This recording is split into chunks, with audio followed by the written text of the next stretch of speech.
मैंने वायदा किया है वहां पे, इस कॉन्स्टिट्यूशन पे वायदा किया है कि जाति जनगणना को हम इसी लोकसभा में पास करके दिखाएंगे। हम देश को दिखाना चाहते हैं कि आपने किन लोगों का और कहां कहां अंगूठा काटा है। सरकार तुम्हारी, सिस्टम हमारा। सोशल मीडिया पर कांग्रेस की तरफ से ऐसे ही नारे, ऐसी जय जयकार जो है वो राहुल गांधी की करते हुए नजर आ रहे हैं तमाम कांग्रेस नेता। हालांकि बीजेपी की तरफ से भी क्रेडिट लेने की होड़ जो है वो मची हुई है कि जातिगत जनगणना जो मोदी सरकार ने कराने का निर्णय लिया है उसका क्रेडिट कौन लेगा। लेकिन राहुल गांधी को लेकर कई कांग्रेस नेताओं के ऐसे ट्वीट, ऐसे पोस्ट, ऐसे बयान सामने आए जिसमें साफ तौर पर राहुल गांधी के उन पुराने भाषणों को याद दिलाया जा रहा है जब संसद में, जब भारत जोड़ो न्याय यात्रा में, जब भारत जोड़ो यात्रा में और अलग अलग कांग्रेस के अधिवेशन में राहुल गांधी ने बार बार कहा था कि जातिगत जनगणना हम करा कर रहेंगे।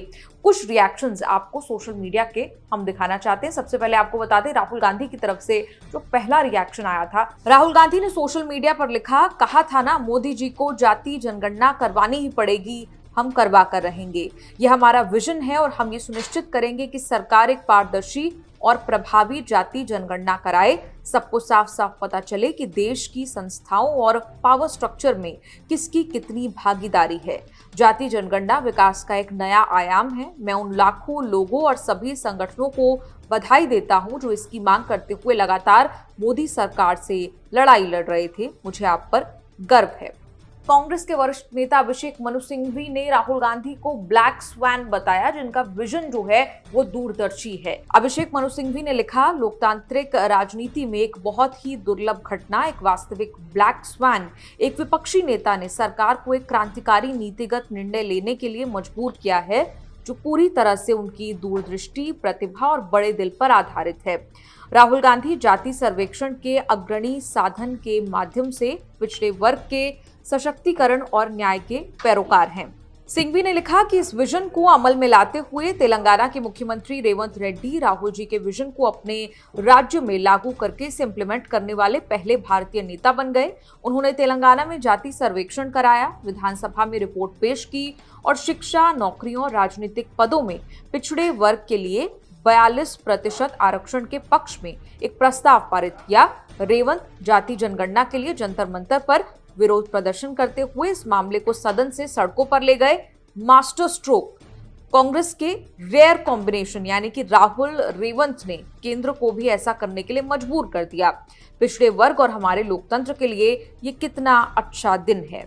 कांग्रेस के बीवी श्रीनिवास ने भी बीजेपी को उनके पुराने बयान जो है वो याद दिलाए और लिखा, झुकती है दुनिया, झुकाने वाला चाहिए, जननायक राहुल गांधी जिंदाबाद। श्रीनिवास ने लिखा, मोदी सरकार ने इसे खतरनाक विचार कहा था, बीजेपी नेताओं ने इसे विभाजनकारी कहा था, लेकिन हमारे नेता राहुल गांधी जी ने इसे न्याय कहा और आज सरकार और देश उनसे सहमत है।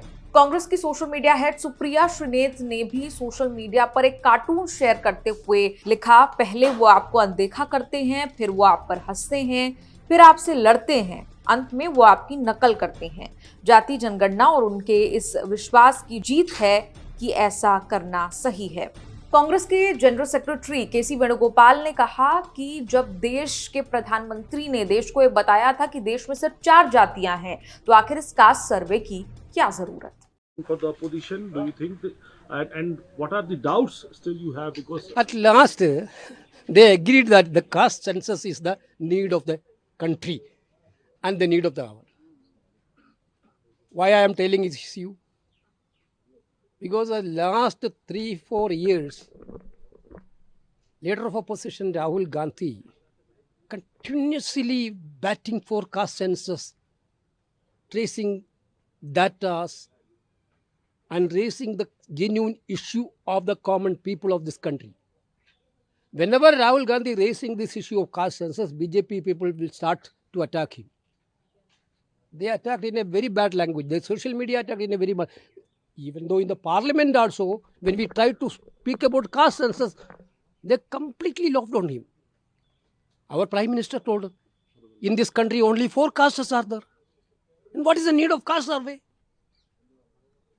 I don't know what provocation they got for announcing this caste census. I don't know, but we are not bothered about that all things. We are very much happy that Priyanka Gandhi ने भी राहुल गांधी को क्रेडिट्स देते हुए लिखा, देश की जनता लंबे समय से जातीय जनगणना के माध्यम से सामाजिक न्याय की मांग करती रही है। राहुल गांधी जी ने जनता की आवाज में अपनी आवाज मिलाई, संसद से लेकर सड़क तक इस बात को दोहराया कि जातीय जनगणना कराई जाए और उसके आंकड़ों के मुताबिक सामाजिक न्याय सुनिश्चित किया जाए।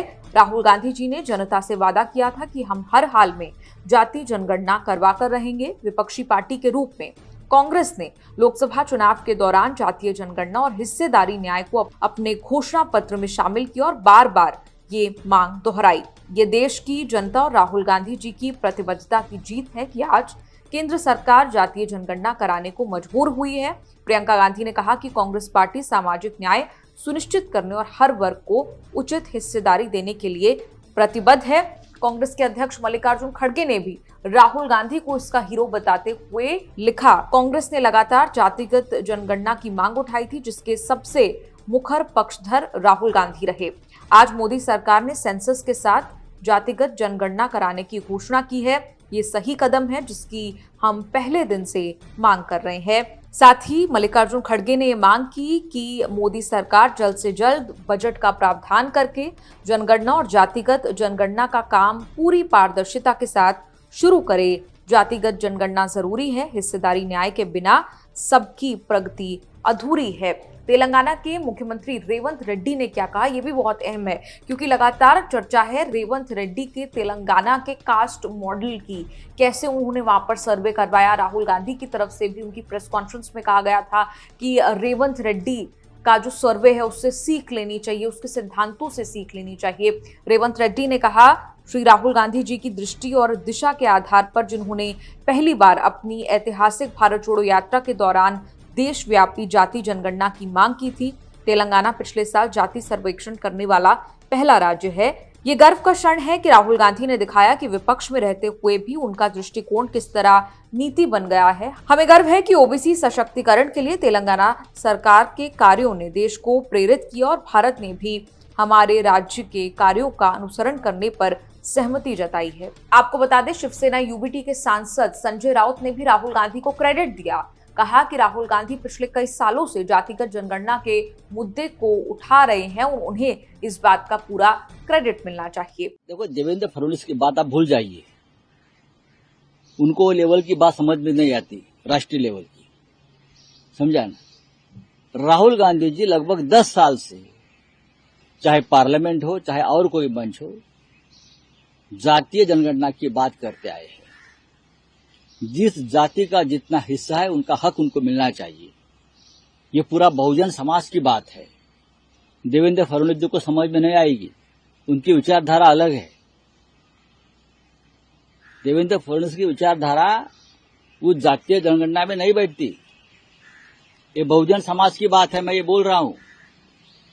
ये राहुल गांधी का श्रेय है। जरूर कैबिनेट ने निर्णय लिया, लेकिन राहुल गांधी 10 साल से बात कहते आए हैं। तो मैं इतना ही कहूंगा, सरकार मोदी की और सिस्टम राहुल जी की चल रही है और ये चलती रहेगी। आने वाले दिनों में देखो क्या होता है। सरकार को झुकना पड़ा। राहुल जी ने जो बात कही बार बार इस बारे में, वो समाज के, देश के आखिरी तबके तक चली गई। तो बिहार चुनाव सामने है, फिर पश्चिम बंगाल है, फिर और कुछ है, तो सरकार को निर्णय लेना पड़ा। दूसरी बात, राजनीति उसमें भी है। ये पहलगांव हमले के बाद जिस प्रकार का माहौल पूरे देश में बना है, लोग मोदी जी से सवाल पूछने लगे हैं, तो सवाल के ऊपर का ध्यान हटाने के लिए भी ये निर्णय जल्दबाजी में लिया गया। नहीं तो इतने साल से हम बोल रहे, तब निर्णय नहीं लिया, लेकिन कल ले लिया। युद्ध का माहौल है, लोग सवाल पूछ रहे हैं मोदी जी को और अमित शाह को। हाँ, तो ये भी एक मुद्दा है। आपको बता दें, जातिगत जनगणना पर प्रेस कॉन्फ्रेंस करके राहुल गांधी ने खुशी जताई थी।